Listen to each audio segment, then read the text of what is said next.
এই ঘটনা ঘটার পরে যখন আমরা জানতে পারি এবং আমাদের মাননীয় প্রধানমন্ত্রী জনাব তারেক রহমান সাহেব যখন জেনেছেন, তখন আমাদেরকে উনি নির্দেশনা দিয়েছেন এবং ওনার নির্দেশনা পেয়ে আমরা ফতুল্লা থানা বিএনপির এবং অঙ্গ সংগঠনের নেতৃবৃন্দ সহকারে আমরা ঘটনাস্থল পরিদর্শন করি এবং ঘটনাস্থলে গিয়ে সঠিক তথ্য আমরা জানতে পারি এবং সেখানে ভুক্তভোগীরা আমাদের দলের নাম বলেছিল, কিন্তু পরবর্তীতে আমরা খোঁজ নিয়ে দেখেছি যে যার নাম বলেছে সে আমাদের প্রাথমিক সদস্য পদও কখনো গ্রহণ করে নাই এবং এটা পরিষ্কার যে সে নাম ভাঙিয়ে এটা কোনো ব্যানার ফেস্টুন করতে পারে, কিন্তু সে আমাদের বিএনপির সদস্য পদেও নাই, প্রাথমিক সদস্য পদেও নাই। সুতরাং এই বিষয়টা একেবারেই পরিষ্কার যে বিএনপির কেউ করে নাই এবং এই সমস্যাটা তাদের একান্তই পারিবারিক। তারা পরস্পর উভয় পক্ষই রক্তের সম্পর্ক, আপন, তারা চাচাতো ভাই বোন এবং এই আপন চাচাতো ভাই বোনের মধ্যে দীর্ঘদিন বিরোধটা চলমান ছিল। প্রায় 15 বছর যাবৎ কোর্টে এই জায়গা নিয়ে মামলা চলমান ছিল। তারপরেও একটা পক্ষ যেহেতু জোরপূর্বক এখানে অনুপ্রবেশের চেষ্টা করেছে এবং তাদের বাড়িতে হামলা করেছে, এটা আমরা অপরাধ বলে বিবেচনায় নিয়েছি।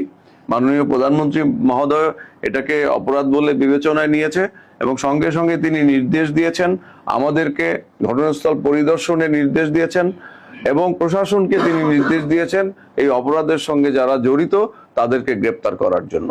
এবং ইতিমধ্যে 3 জন আসামি গ্রেপ্তার হয়েছে। সিসি ক্যামেরার ফুটেজে যাদেরকে ওখানে দেখা গেছে সেটা আইডেন্টিফাই করে 3 জনকে ইতিমধ্যে গ্রেপ্তার করা হয়েছে।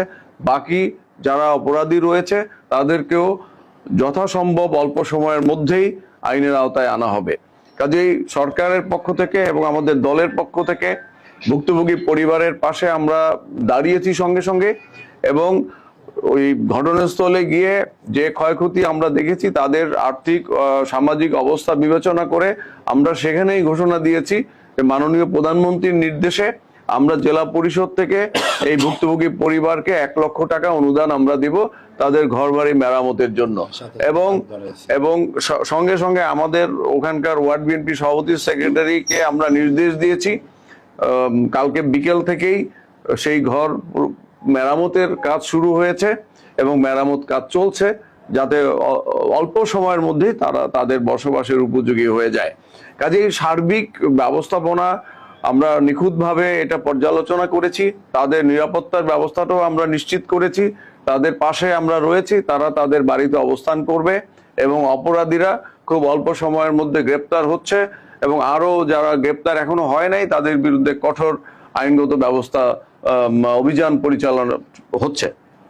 কাজেই সার্বিক বিষয়টা আমরা খুব সুন্দরভাবে আমাদের দল থেকে এবং সরকারের পক্ষ থেকে এটা ব্যবস্থাপনা করা হয়েছে এবং তাদেরকে প্রতিশ্রুতি যে আর্থিক অনুদান দেওয়ার কথা মাননীয় প্রধানমন্ত্রীর পক্ষ থেকে সেটি ইতিমধ্যে আমরা প্রস্তুত করেছি এবং এখনই আমরা এই নেতৃবৃন্দের উপস্থিতিতে তাদের কাছে আমরা তাদের হাতে এই আর্থিক অনুদানের চেক আমরা তুলে দিচ্ছি।